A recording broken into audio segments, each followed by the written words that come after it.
एक समय की बात है। एक बहुत ही घने जंगल में एक भिक्षु रहा करते थे। वो बहुत ही बुद्धिमान और विनम्र थे। वो एक छोटे से मठ में रहा करते थे। वो उस मठ में अपने गुरु की सेवा करते और उनसे परामर्श लिया करते थे। एक बार वो गांव की गलियों से गुजर रहे थे, तभी उनकी नज़र एक लड़की पर पड़ी। वो लड़की बहुत ही उदास और मायूस नजर आ रही थी। उसकी आंखों में उदासी और उत्सुकता भरी हुई थी। भिक्षु उस लड़की की तरफ आए और उससे पूछा कि तुम इतनी उदास क्यों हो। उस लड़की ने भिक्षु की ओर देखते हुए कहा कि हमारा परिवार बहुत ही गरीब है। हमें गुजारा करने के लिए रोज संघर्ष करना पड़ता है। मैं हमेशा निराश रहती हूँ और इंतजार करती रहती हूँ कि क्या कभी खुशी हमारी भी जिंदगी में आएगी। भिक्षु उस लड़की की बातों को बहुत ही ध्यान से सुनते रहे और उसकी करुणा भरी बातें सुनकर उसी के पास बैठ गए। वो उसकी बातों को बहुत ही ध्यान से सुन रहे थे। कुछ देर तक उसकी बातों को सुनने के बाद वो भिक्षु बोले, बस एक चीज़ है जो तुम्हारी चुनौती भरी जिंदगी को बदल सकता है। वो है ईश्वर को धन्यवाद देना, हर उस चीज़ के लिए कृतज्ञता व्यक्त करना जो ईश्वर ने तुम्हें दिया है। जो कुछ भी आज तुम्हारे पास है उसके लिए उस ईश्वर को धन्यवाद करना। हम हमेशा उसी चीज़ पर अपना ध्यान केंद्रित करते हैं जिस चीज़ की हमें कमी होती है। इसके विपरीत अगर आप उस चीज़ के लिए कृतज्ञता व्यक्त करना शुरू कर देते हो जो आपके पास है, तो आप भविष्य में आने वाले अच्छे समय को आमंत्रित कर रहे होते हैं। वो लड़की उस भिक्षु की बातों को समझ नहीं पा रही थी। उस समय भिक्षु ने कहा कि मैं तुम्हें एक कहानी बताता हूँ जिससे तुम ये जान पाओगी कि जीवन में कृतज्ञता का क्या महत्व होता है, इसका हमारे जीवन पर क्या प्रभाव पड़ता है और इसे करना क्यों जरूरी है। एक समय की बात है। एक गांव में एक किसान रहता था। उसके पास एक बहुत ही सुंदर घोड़ा था। एक दिन वो किसान के पास से भाग गया और पहाड़ों में कहीं खो गया। जब ये बात किसान के आस पड़ोस के लोगों को पता चली तो वो सब उसके पास आए और कहने लगे कि तुम्हारी किस्मत कितनी खराब है। एक ही तो घोड़ा था और वो भी भाग गया।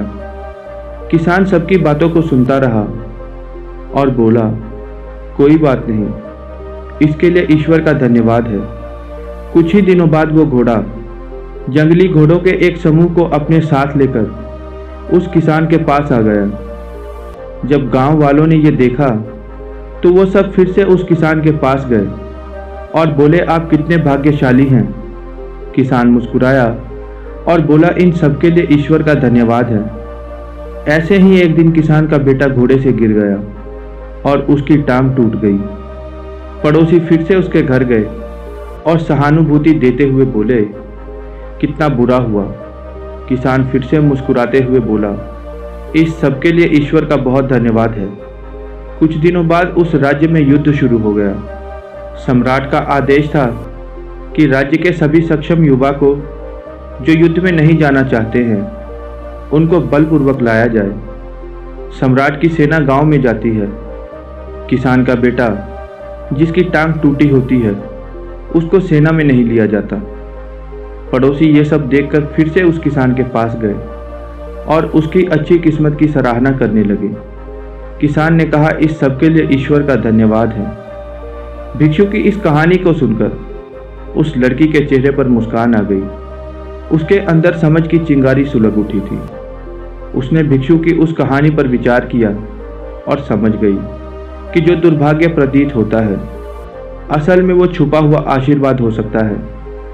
ये कहानी इस जीवन के उतार चढ़ाव को दर्शाती है।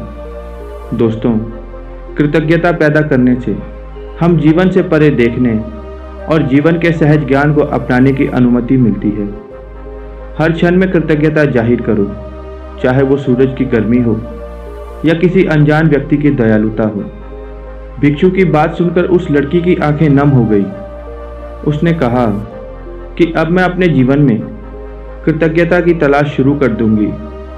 जितना हो सके मैं कृतज्ञता का पालन करूंगी। कुछ समय बाद कृतज्ञता की शक्ति ने उसका मार्ग रोशन कर दिया। दोस्तों, कृतज्ञता एक शक्ति है जो हमारे जीवन को पूरी तरह से बदल सकती है। जैसे ही हम कृतज्ञता को अपनाते हैं, हम अपने जीवन में सकारात्मकता को आमंत्रित करते हैं। इससे हम दूसरों को भी ऐसा करने के लिए प्रेरित करते हैं।